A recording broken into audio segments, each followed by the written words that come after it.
Hello, everybody. Where are we looking? We're looking there? We're I don't looking know. here. We're looking here? So, Okay. welcome to the first episode of The Barshow. The Barshow. The official Barshow. We did the Barshow show, which was meant to be this show on tour, but we went on tour first. Like proper rock Did stars. things. Yeah, exactly. I'm joking, obviously. But now we are back in not central London, somewhere in the middle of In the anywhere. countryside. I live in the countryside. Depending In my on back your garden. definition. But yes, we are Yeah. here for the first episode of The Barshow, which will run for the next 6 weeks. Yeah. 6 weeks every Tuesday. So if there's anyone out here that used to be part of the old school first Tuesday training, you'll know what I'm talking about. If you know, you know. Tuesdays, right? Yes. Try to be infotainment. Edutainment, I think. Edutainment. Like slightly education, slight entertainment, Yes. and a lot of rambling, I think. Yeah, a lot of That's what we're just going for. random. That's what bartenders do, right? They just talk. And don't Is that- turn off the sound of And their don't turn phones. off. I'm so bad. Sorry, It's sorry. I You're- should be better at this. And you're the pro, actually. I don't know if I'm a pro. I think today marks the first day that I think I'm gonna take it very seriously and be professional about this. Because I don't think, apart from yourself and the education team from Campari Academy, anyone's ever really paid me to do the live streaming where I'm on the camera. And it occurred to me today that I've got to try to be better. Do my absolute best. You always do your absolute best. I never worked with you when you didn't try your best. I try. Well, that's all you can. Yeah. You know, as long as you can look at yourself in the mirror at the end of the day and say, "I tried my best." That's all you can ask. Yeah. for. See, I'm part of that Yoda. There's a lot No. of people that don't try their best. Yeah. As long as you try your best, that's all you can ask. And technically, we're doing it, right? Like, do or yes, do we not. are. There is no try. We are trying. Okay, so what is on the agenda today? What are we going to be discussing? So, we are going to, in preparation for the third season of Perspectives, we are going, yes, because that's going to be an amazing one. But we are going to guide you through the previous 2 seasons over the next 6 weeks. But we've also asked a few friends to come and join us because we can't just have the 2 of us talking for 30 minutes. Yeah. And you went on a little excursion in central London. I did. I went to deepest, darkest central London. The taxi driver, when he dropped me off, actually said, "No, I think that place is closed down." And I said, "No, it's not. It's a secret, cool place to go." I went into Satan's Whiskers, which is more and more, the more I go there, the more it's becoming like, it feels like home and kind of, I don't know, a temple to the old school traditions of bartending that I grew up with, if that makes sense. It makes perfect sense. I think it's very representative of a very specific style of London bartending. And I think also what is really wonderful with Satan's and the team is that they have always been part of the bartending community. For a long time, I feel like it was almost the kind of bartender's bar that everybody in London loves, but the people visiting London weren't always able to visit. Exactly. It was a little bit east, Yeah. you could say. But we've worked with Kevin and Danil before Yes. in Berlin, for those who joined us in the Campari suite. And now they are doing bartender basics every Tuesday for us, with us. For the next 6 weeks. And I'm going in there and I'm recording their I'm not going to record their whole training, but I'm going to record little snippets of what they're teaching people and give you a taste for it so you can then carry on and Exactly. get the books, Because do the I think trainings. a lot of things can be read and a lot of things can be learned from afar. But certain things, especially a lot of techniques and basics when it comes to the aspect of bartending, not necessarily hosting, but actually making drinks, are things that you need to learn firsthand and do as a bartender, young bartender coming up. You can't just watch YouTube. And also... Even though I watched YouTube now. Obviously. Watch this YouTube, just not only YouTube. I think one of my favorite parts of being in there recording them was just watching the interaction between them as they discussed at what depth uh, Daniel needs to go when he's explaining things. Because obviously, what you see on the video is a tiny taste of what he wants to express. And when you're in the room with two people that care that much about such tiny details, it becomes infectious. And that's why I personally think it's important for people to get hands-on in the moment, in the room, training from people who've been doing not just doing something for the same 10, 15 years, but they've been fine-tuning it. Because you can ask them, oh, but what about this? And they will have an answer. No, we tried that. And here's 12 reasons why that doesn't work. You can't get that on YouTube. Exactly. And I think before we get to that part of the show, we also have a special guest today. Oh yeah, we have a special guest. And we left him on hold, which is very rude of us. He's in the waiting room. He's in the waiting room. No, I'm joking. So let's maybe bring him in. I think we're going to try to go wide and get him in the middle, which will be super cool. Oh, there he is. Yes, there he is. So we need to go on the wide, on the camera one. So there we go. Big welcome from afar, not in central London, but actually from Barcelona, if I'm not mistaken. Barcelona. Exactly. All right, rock and roll. We can hear him and everything. Danil Nevsky. What's up? Awesome. So, how you doing? Sorry, this is going to be very difficult because obviously we can't really hear you very well. Oh, we can try to turn it up. Are you able to turn it up on the speakers on the? It's fine. We can read lips. Here. So we've got what if anyone's ever watched a Joe Rogan episode, he's got Jamie, right? We've got Dom. Dom is managing a lot of technology at the moment. Let me try. How is Barcelona today? Barcelona is amazing because it is warm.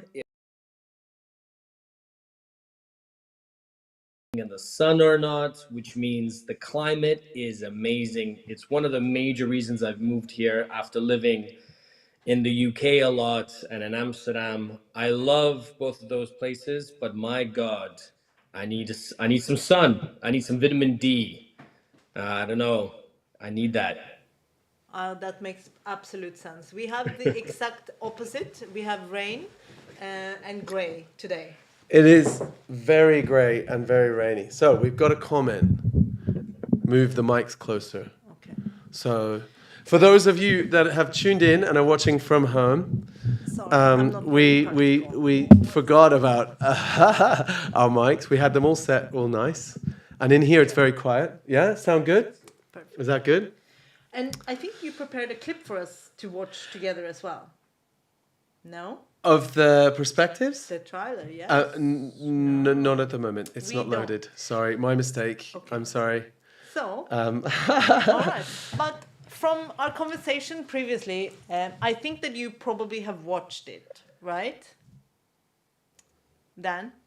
Oh, you're talking me. Sorry. Yes, I have watched all of the episodes of Perspectives. I think it was some of the most interesting things that came out because I think that kind of bartending is perspective. It's all about perspective, right? And depends where you are in the world. There's so many layers to it. If you're living in one country, there's a particular style. Even the most comparable elements of like U.S. bartenders with tips versus living in the UK or parts of Europe where that culture doesn't exist. So that's just taking something broad. But I really enjoyed that series. Well, that's great. We enjoyed making it as well. And I think that, so in each episode, for those who haven't watched, we kind of tackle a topic, a problem, have a conversation. But I think what is very important to pinpoint is that we try to always look at it from a bartender point of view and giving bartenders, bar owners, or the people working in service in the industry an opportunity to narrate their own story, not being told through a third party, but being told like how it is for us. Because if you lived the life that many of us have lived in service, you understand certain things, but then there are always people that are circulating the industry trying to narrate this how we feel and think for us, which is not always correct, right? Yeah, I often feel like, having been out of active bartending for so long, that like I'm not really credibly able to talk about how bartenders feel, if that makes sense. I'll talk about how it feels to be part of that world, but not necessarily speak on behalf of bartenders. It changes too fast. Certain elements changes, but certain things remain the same as well. I think that, you know, the act of bartending or tending a bar, the role of the bartender has evolved, but it hasn't necessarily changed that dramatically, because at the end of the day you're there to take care of the guests. Well, yeah, I feel like there's many layers to it, but the easiest way to break it down is there is bartending is a subculture. The bar industry is a subculture. I feel that's my recent sort of self epiphany discovery. And while there is a globalist sort of bartending community, you know, oh, we've heard of Satan's Whiskers, we've got 50 Best or whatever, we heard of these famous bars and bartenders, but there's a lot of stuff that happens super locally. Like, let's take, for example, in the English speaking world, there's certain heroes that exist, such as Gary Regan or such as the likes of, Dale DeGroff, etc., etc. And when I moved here to Barcelona, I discovered a local version of that. It's a local bartender who served the last non-disgraced king of Spain. There's even a museum to this bartender, paid for by the government in Madrid. Oh wow! And it's been there since the 40s, which, you know, no one, having lived in the English speaking world, I never knew this existed, and yet they have their own hero that is irrelevant for us. So it's kind of like a culture, shock to me, thinking that, oh, I know how the hierarchy of the world works, to discover that there is an alternative, for example. Yeah, I got the same. I lived in China for a while, and there's just, when I was in China, it was 2007, so it was a long time ago, and there was just they had no concept of the hierarchy that I had kind of. Like, at the top was the Dale DeGroffs and the Gary Regans, and at the time the Angus Winchesters and these people that were big names in the industry that if they flew to your town, it was like a big deal. You know, they'd be doing seminars. And then there was people that were kind of like well known, and then there was us, you know, the bartenders working in small places that no one knows the bars. There, everyone was a bartender working in a small place because none of the places got any attention. So you could go into a place where there was a bartender that was phenomenal, and they didn't have any of the, it's 2006, 2007, ego that went along with like being a big name personality in the bar industry. No expectations, and it just completely blew my mind. There were a specific bartender would have been Kino-san or Mr. Kin, that he, being trained in Japan, went over to China, and at the time everything was nightclubs, and he was hand carving ice and making beautiful classics, and no one knew he was there. His bar was completely empty because people weren't into classics. There was no media covering what bartenders were doing. It was a completely different world. Well, that goes into where media plays into these things, right? So then when you start looking into that and you're looking at different cultures and everything, like even Brazil, for example, right?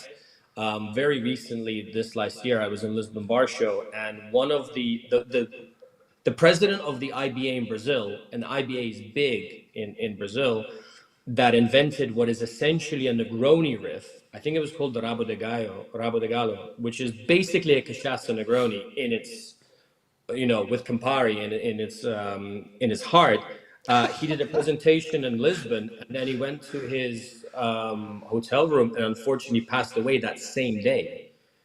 And this all happened during the bar show. I'm not saying that as a negative thing, but it's kind of like when I saw all my Brazilian bartender friends pay tribute to this person, and that that this person founded essentially the bar community there. I'd never heard of this drink. I I only happened to have passed by a seminar and sat into it for like 20, 30 minutes. I had no realization how important this person was, historically speaking, to that community. It's kind of, he was like kind of like a Peter Dorelli of Brazil, if there's any analogy to be made.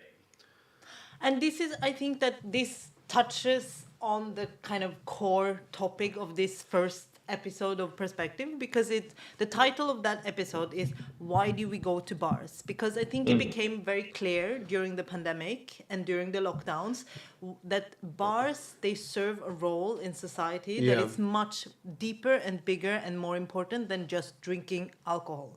It's about being social, it's about being a space where people can meet new people, old friends, family. Is about being that. And I think that during the lockdown, we also understood that bartenders need to take like their fate in their own hands, so to speak, because as much as we want to, be vocal on social media about things we care about, we also need to make sure that we are present where the rules are actually changed, where laws are passed, where our voices can be heard, so that we can have change for the future. And I think that was part of this episode specifically. We went to Istanbul, we talked to Osman, in a country where majority of the population is not drinking alcohol.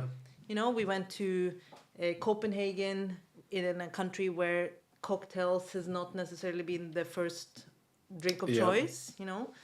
Famously, a certain style of lager was invented there. We went to Mexico and talked about how it is to be in a society that celebrates certain things more than other things. And we also had Dave Broom, which is just the oracle. Yeah, he's amazing. But Dave Broom pointed out that we could, if we wanted to, go to a vending machine and get booze from it. So we choose not to do that. It'd be cheaper to do that. In fact, it'd be cheaper to just drink at home, but we go out for a reason. And that reason is that, in my personal opinion, we want to socialize, and also we want to be taken care of.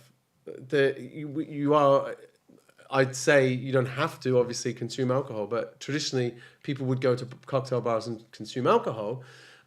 It's better to do it in a place where you've got someone whose sole focus is your care. There's a duty of care that comes along with being a bartender. There's like almost like a pressure to have empathy for people if you're a bartender. I find that if I go to bars... There's not a pressure, but certainly the most, I would say, in everyday life, the most successful bartenders are those who have good soft social skills, that have this empathy and want to take care of people. Because I think... desire. I meant desire. That's where it's pressure.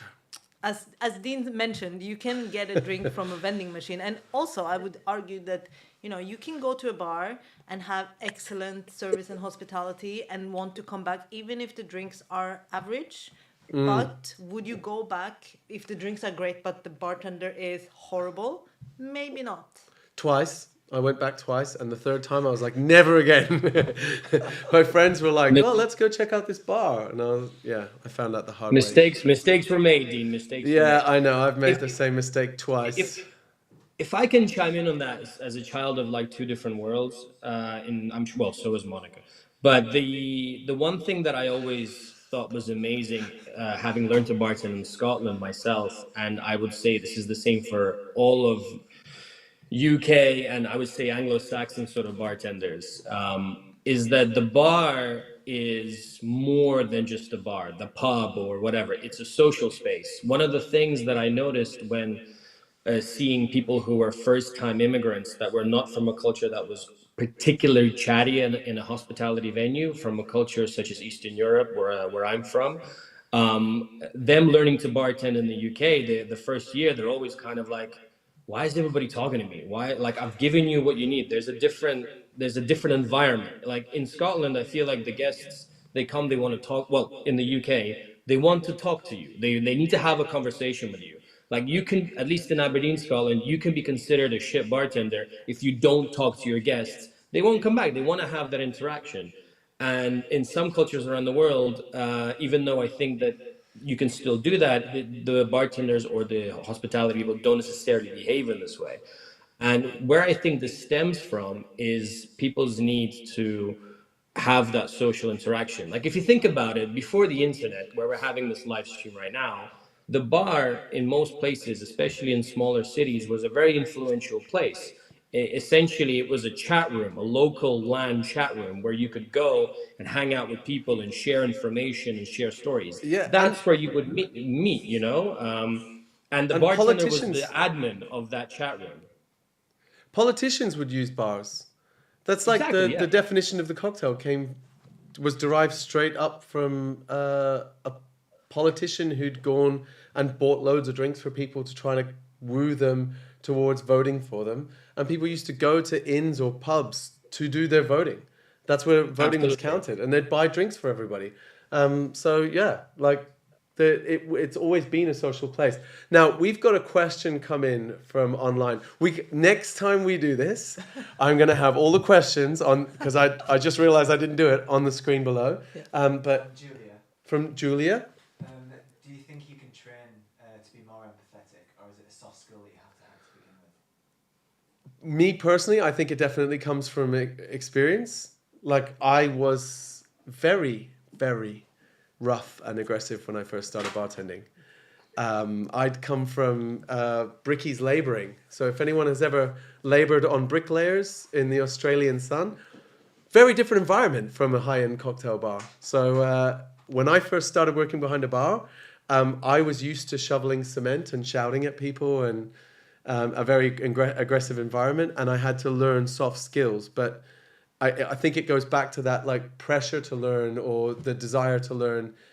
I wanted so bad to be a bartender, and I wanted so bad to be good at it that I realized that if I got along with people across the bar, and I come from a chatty environment, so my early years of bartending were Ireland and Australia, so everybody is out there to have a conversation. I realized when I started talking to people, my demeanor looked really aggressive, but when I started chatting to them, I was more friendly than they thought I was originally. Especially, I was under pressure because I wasn't very good at bartending and I needed to move fast. They'd soften and they'd be nice, and then I got tips. And it you, got better. Dan? I think we call that resting bitch face, Dean. You've got resting bitch face.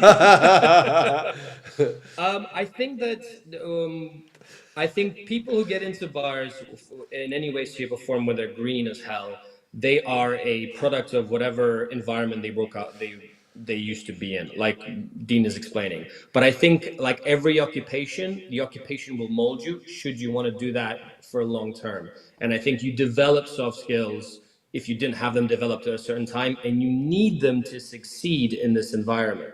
And if you are a person who possibly, everyone has their own, I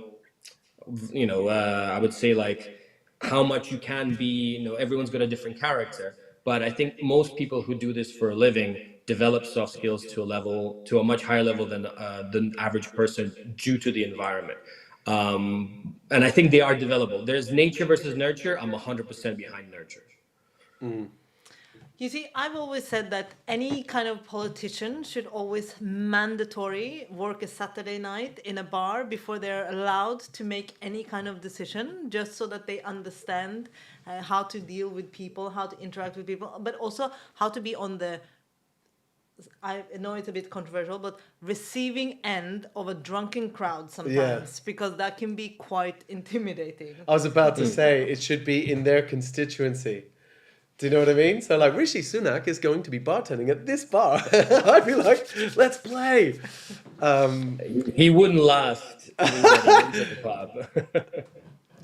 Well, speaking of soft skills, we also have the complete opposite of that, and that's the technical skills. The technical skills, yes. They are the opposite of the interpersonal skills, aren't Exactly. they? And that's something that you can practice and practice and practice again. And I think that I know that I keep referencing some of our old videos, but for example, when we had Christian Delpech come and talk to us about how much he trains just to be able to do what he does, it's baffling. He's the best. He's the best. And he's got the great personal skills, not just because I'm a fanboy. He's got great personal skills. But you went to Satan's Whiskers. I did. I went to Satan's Whiskers and I talked to people, as I said earlier, that have fine-tuned the technical side of it down to just perfection. I spoke to Danil Wadi, if anyone knows the book Round Building. So himself and Kevin Armstrong wrote that book. And Daniel is going to demonstrate for us what he thinks is the first of 6 different key skills that we need to learn. So before we cut to Daniel, though, we might say thank you to Daniel. Well, if you want to stay around. Unless you want to hang out. Yeah, I'm here. Okay, rock and roll. Right, so let's cut to... So this is Daniel Wadi demonstrating one of his key skills that he... Hi, my name is Daniel Wadi and I'm here in Satan's Whiskers today to talk about some bartender basics, some of the stuff that maybe isn't the most glamorous part of the job, but is fundamental to making cocktails to a high standard.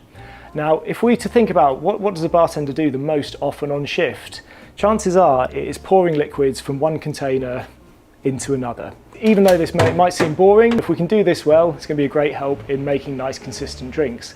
Now, if you work in a free pour bar, chances are you are already pour testing on a regular basis, because while free pouring is a valuable fundamental bartending skill, everyone knows that it has its limits. And if you don't practice, then your stock take is going to be crazy, your drinks are going to taste crazy, and we don't want that. But in a lot of the world's best bars today, bartender will be using some form of measure to help us measure accurately. The question is, how accurate do you think you are with one of these?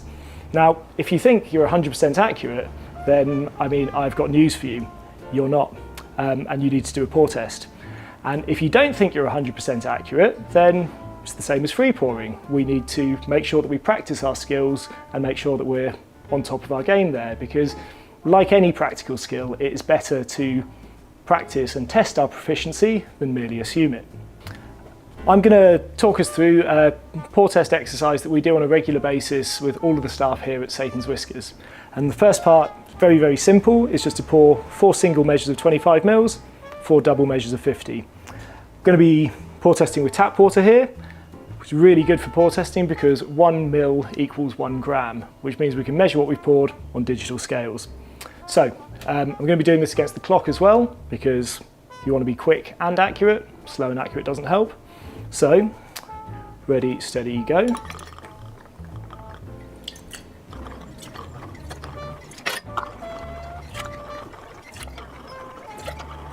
Stop.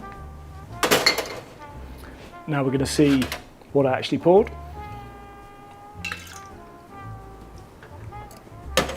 25 mils. 25 mils. Now, the second part, slightly trickier. We're going to pour the small measures that we might use in our cocktails. So I'm going to go up in from 5, 10, 15, 20, 25, 30, 35, 40, 50. Once again against the clock. So ready, steady, go. Once again, we're going to measure that, see what I got. 6.1. 10.9, 14, and now keep going along the rest, measuring what you actually poured, recording it.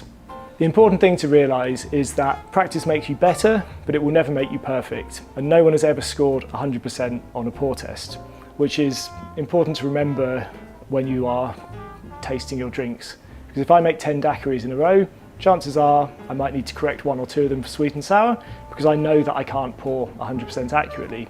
Now this is partly because of humans are fallible, but in our next video I'd like to look at a couple of more specific reasons why you might not be jiggering as accurately as you think you are. Thank you.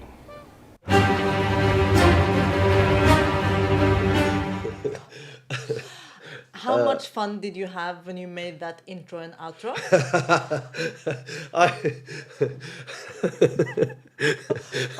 I wanted it to be like super That much dramatic. fun. That just laughing. That's how much fun he had. It's a nervous laugh. I did it as quick as I possibly could. But I think pouring is a good place to start when you're talking about techniques, because it's really the fundamentals, right? Because so many bartenders, they will go to war for their pouring techniques. And I think one thing that you have to take into consideration before you even start about how you pour or like the speed of your pour is like the tools that you make. How do you know? Have you ever checked if your jigger is actually correct? Oh yeah, that's something that you'd be surprised, but maybe next week he might even be talking about. But I've checked mine now, having seen Daniel and Kevin, and tested them out. I got nice digital scales and everything, so I can be really accurate, and they weren't accurate. Because I think that the most important thing here is to understand what's going on, right? Whether it's overpour, underpour, or whatever, you just need to know where you lie on the spectrum. Yeah, knowledge is power. That's one of the things when you say... One thing for me, and there's a lot of very good bartenders that do it, that kind of I always get a bit confused by, is when someone's pouring into a jigger and then they like do that. Do you do that, Daniel? The one where they pour into the jigger, where they don't finish pouring and they pour it, and then they pour also free pour into the glass as well. Yeah. Like that thing. Is that what you're talking about? Because I can't see you. Oh, you can't see me? Yeah, I have no idea. I'm looking at Dominic the entire time. The thing is, the issue's not how they're pouring. It's like you've seen those Roadhouse bartenders back in the day where they used to do the pour tests, both hands simultaneously, 5, 10, 15, all the way to 50, 75. And they would do that every day. And if they didn't get an accuracy of 90%, they weren't allowed a free pour or whatever.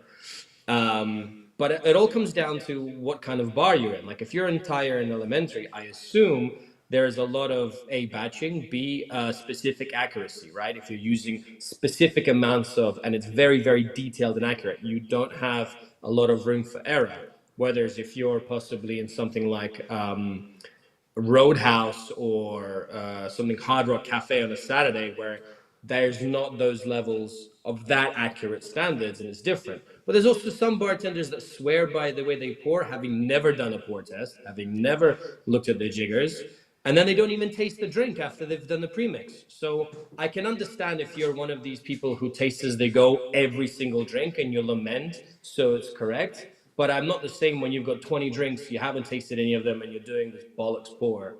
And it's like they're all... And then you wonder why the watch line's off, and you make some crappy joke to get away with it, That's kind of the way I see it is. No, I think that the quality of what comes out on the other side is what's important. And I think that, I prefer to work with jiggers, but I also worked with free pour very, very brief period of time. And, and this is probably more than, now I'm old, but this is almost 20 years ago. But, you show up to work, you do a pour test, and based on the result of your pour test, you get assigned a station. And if you do better, you get a busier station because you make more drinks, and your tip is higher, obviously, if back then.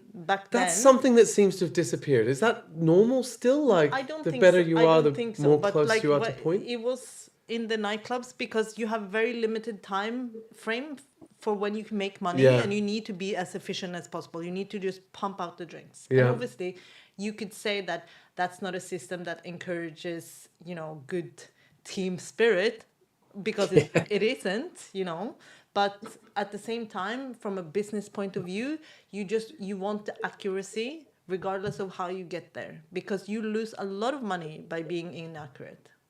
Yeah, it definitely builds up. And also you can end up stealing a lot of money from your guests, and that's equally bad. You don't want to underpour. So or get them unduly intoxicated because you're way overpouring and they need to manage their measures. Yeah, the pouring thing, for me, I think it's also important, the flip of that.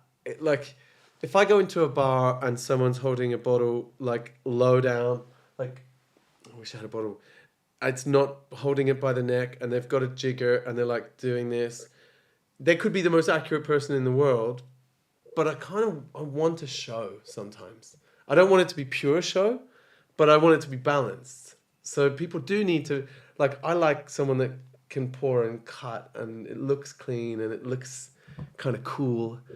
I like to sit at the bar and see that. You know what I mean?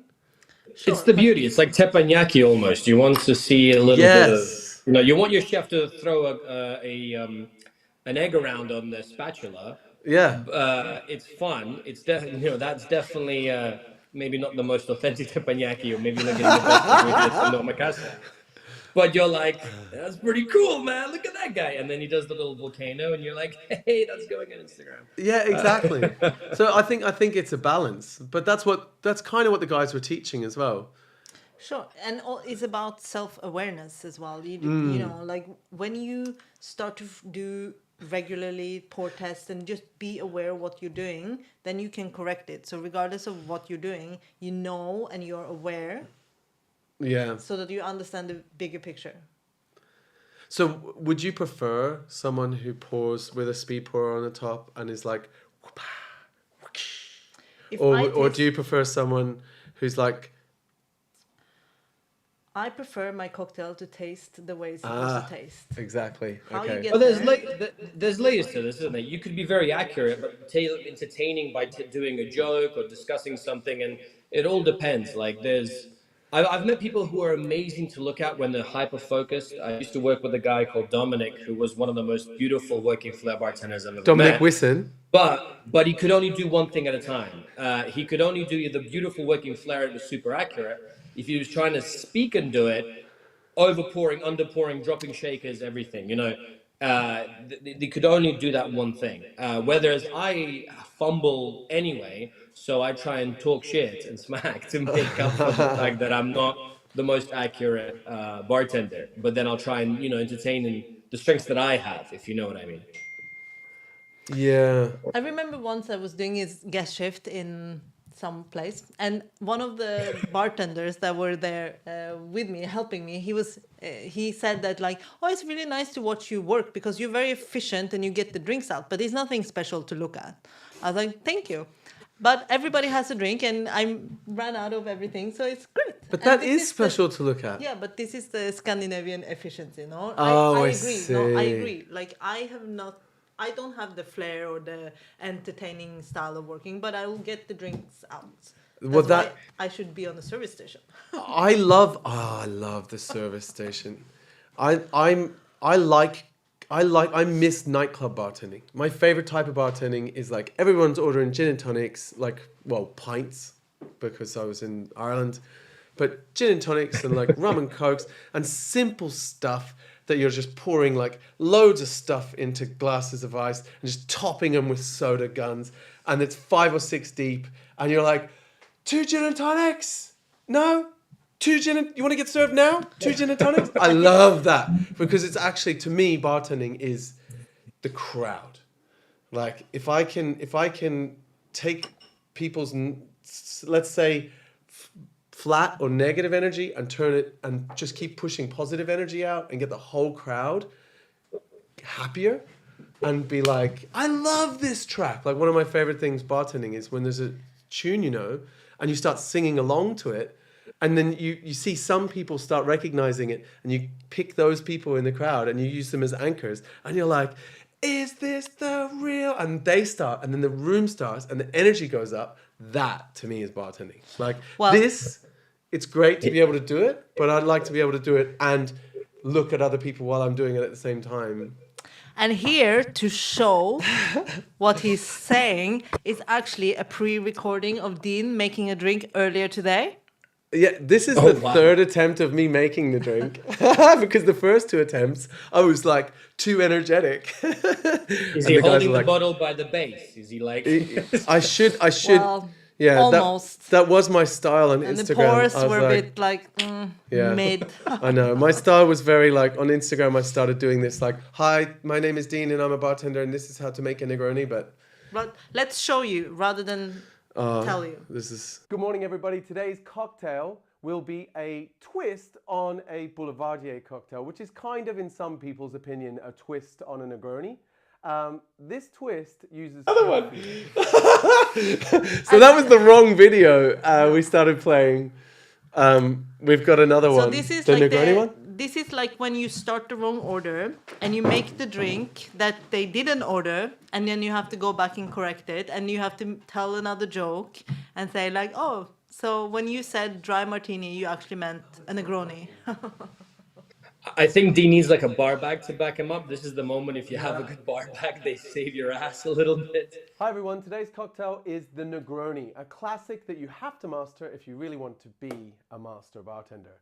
To start, we're going to take a mixing glass. In this case, it's a mixing tin, a birdie, and we are again going to start with the heart of the Negroni, Campari. So I'm using 20 mils here.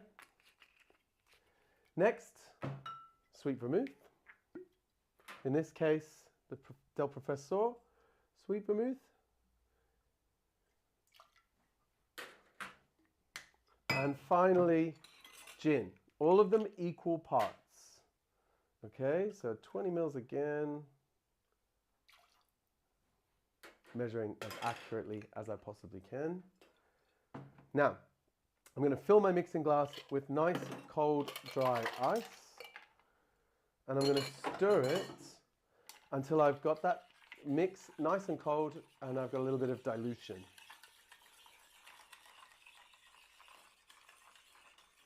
Stirring confidently.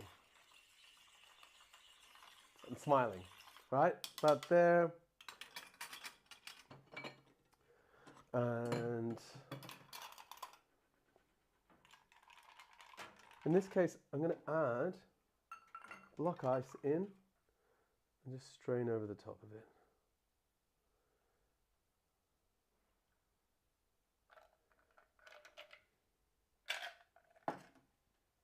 I like a big piece of orange, not just a twist. So I've got nice, fresh, fruity orange flavors in. And I like to complement that with a coin twist. Get some oils expressed across the top so I can smell orange as it comes up to my face. And that is the classic Negroni.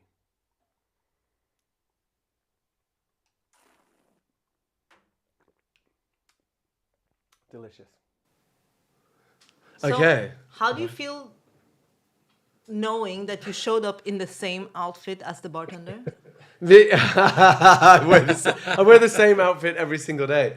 I've decided I change out of this on date night, so that way Electra knows it's a special occasion. Oh wow! Yeah, So I'll dress in nicer clothes. Oh, wow, interesting. Yeah, just Well, like Dean 20 of every that day, and usually. then Well, so knowing what we discussed before, when you think about your own performance behind the bar, is there anything that you would have changed since making this video? like kind of everything.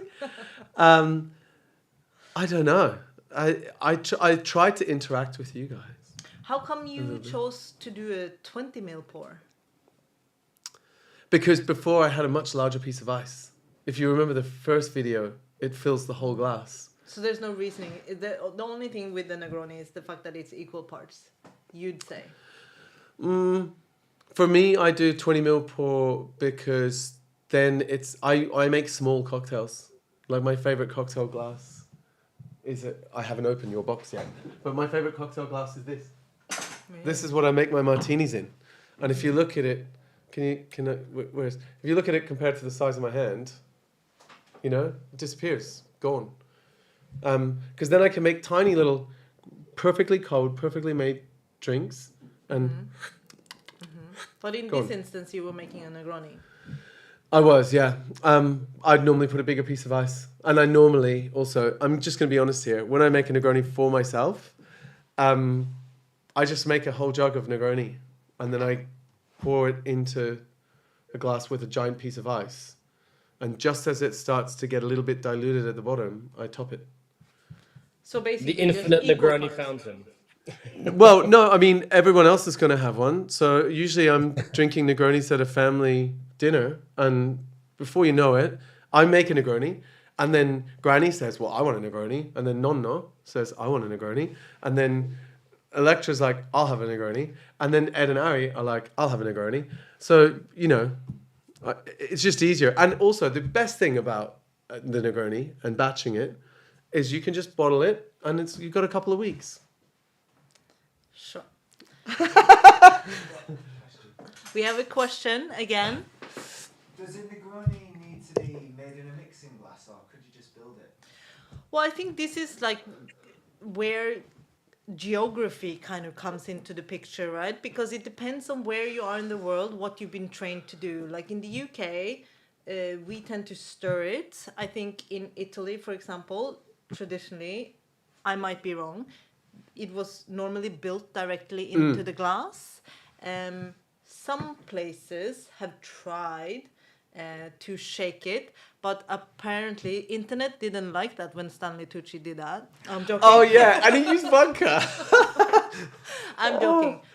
But I think the most important thing is to get the ratio between the ingredients and the dilution and the temperature correct. And that's where the ratio between the ingredients and the dilution. If you think of a you're getting aperitivo, whatever it is, afternoon in Italy. It's warm. I go there on holidays. The ice has been sitting in this sink for a while. It's like covered in water. It's already melty. They're scooping the ice up. They're putting it in. They're building the drink straight away. It comes out to your table.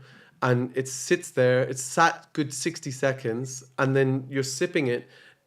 It's a little strong at the beginning, and then it dilutes through. If you're working in a 5-star hotel or a high-end cocktail bar, and you're using block ice that's been cut down to size, that is kept in a cool freezer and comes out tempered, but not as anywhere near as melty as the ice that you would expect if you're building the cocktail in a small cafe place on the beach.